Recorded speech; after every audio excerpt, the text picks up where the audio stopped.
ایک نظم کہی کرکٹ میچ، اس میں شاعرات فیلڈنگ کر رہی ہیں اور شاعر بیٹنگ کر رہے ہیں، لیکن اس نظم کے پس منظر آج کے مشاعرے ہیں جہاں شاعرات زیادہ پسند کی جاتی ہیں اور شاعر ہوٹ کیے جاتے ہیں۔ ملاحظہ فرمائیں کہ بیزار ہو گئے تھے جو شاعر حیات سے، ارے کرکٹ کا میچ کھیل لیا شاعرات سے، واقف نہ تھے جو دوست و عورت کی ذات سے، چوکے لگا رہے تھے خیالوں میں رات سے، وہ آئی جو صبح شام کے نقشے بگڑ گئے، اس سروں سے ہم غریبوں کے اسٹمپ اکھڑ گئے۔ یہاں سے نظم دیکھیں کہ نازو اداؤ حسن نے جادو جگا دیے، پہلے تو اوپنر کے ہی چھکے چھڑا دیے، ون ڈاؤن پر جو آئے تو اسٹمپ اڑا دیے، راہ فرار کے بھی تو رستے بھلا دیے، گو کیچ ویری لو تھا مگر بے دھڑک لیا، اور ایک محترم کو ایک نے گلی میں لپک لیا۔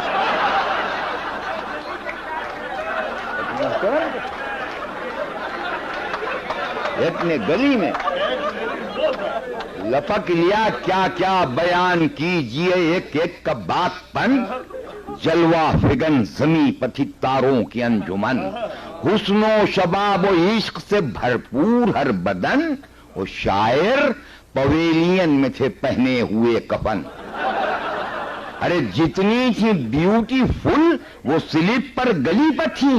اور جتنی تھی اوور ایج وہ سب باؤنڈری پر تھی۔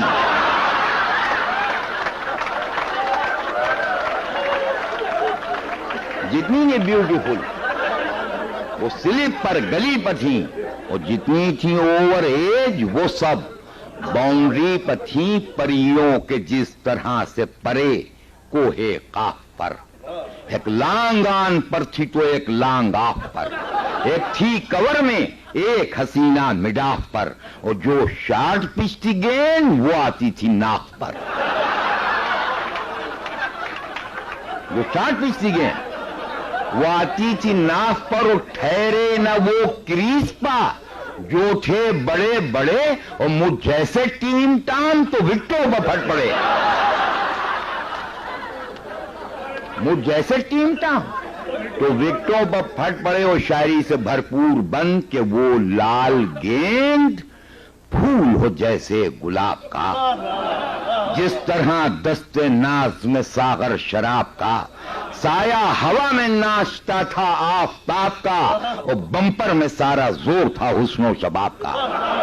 ارے ایسے بھی اپنے عشق کا میدان بناتے تھے، امپائر ہر اپیل پر انگلی اٹھاتے تھے، امپائر ہر اپیل پر انگلی اٹھاتے تھے۔ وہ نظم کا آخری بند جس کے لیے میں نے نظم کہی کہ جب بال پھینکتی تھی وہ گیسو سنوار کے، جب بال پھینکتی تھی وہ گیسو سنوار کے، نزدیک اور ہوتے تھے حالات ہار کے، ارے کہتے تھے میچ دیکھنے والے پکار کے، استاد جا رہے ہیں شب غم گزار کے،